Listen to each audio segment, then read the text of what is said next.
আসসালামু আলাইকুম রহমতুল্লাহি ওয়া বারাকাতুহু। আমি আজকে একটি মিষ্টির রেসিপি তৈরি করব। ঝটপট যখন মিষ্টি খেতে মন চাইবে তখন এই রেসিপিটি বানাতে পারেন। কম বেশি সবার বাসায় দুধ থাকে, ব্রেডও থাকে। দুধ জ্বালাতে গিয়ে দেখি দুধ ফেটে গেছে, তাই ভাবলাম ব্রেডও আছে বাসায়, ছানা দিয়ে মিষ্টিটি তৈরি করে ফেলি। ছানা সামান্য পরিমাণ চিনি দেবো, আগে যেহেতু চিনি দিয়েছি আমি, তাই সামান্য পরিমাণ চিনি দেব।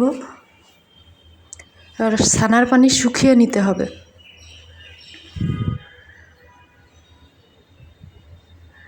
আমাদের ছানা তৈরি। এখন 4 পিস ব্রেড নিয়ে নিতে হবে, মাঝখান থেকে পিস করে নিতে হবে।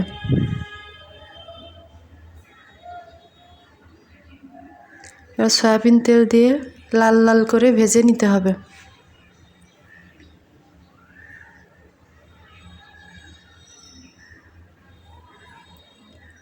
উল্টে পাল্টে লাল লাল করে ভেজে নিতে হবে। আকাশ তো মেঘলা, তাই বাইরের অনেক সাউন্ড পাওয়া যাবে, সবাই সেটা ইগনোর করবেন।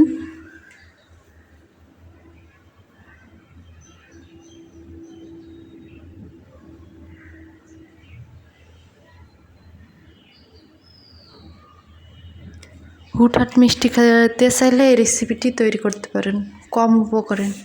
আজকের ওয়েদারটা খুবই সুন্দর, ঠান্ডা ঠান্ডা। উল্টে পাল্টে লাল লাল করে ভেজে নিব।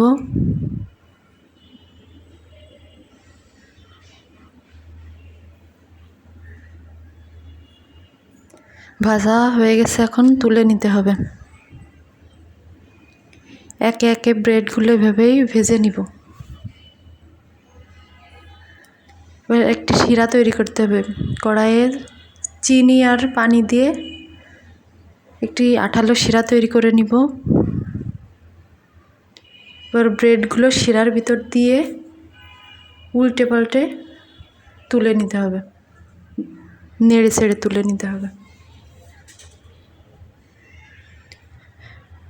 এবার তুলে নিয়েছি।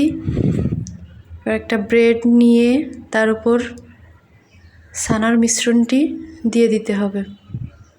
ব্রেডের উপর পুরোটা জায়গায় ভালোভাবে দিতে হবে। হাত দিয়ে করলেই ভালো হয়, চামচ দিয়ে করতে একটু সমস্যাই হচ্ছিল আমার। আপনারা চাইলে হাত দিয়েও করতে পারেন। ব্রেড সম্পূর্ণটাই ছানাটা দিয়ে দিতে হবে। দেওয়া শেষ, এবার অন্য একটি ব্রেড দিতে হবে। আপনাদের বোঝার সুবিধার্থে আর একটা তৈরি করে দেখাচ্ছি। এভাবে অল্প উপকরণে অল্প সময়ে বাড়িতে মিষ্টি তৈরি করে নিতে পারেন। আমার ভিডিও ভালো লাগলে লাইক, কমেন্ট, শেয়ার করতে পারেন। আমার পেজটি ফলো করে রাখবে।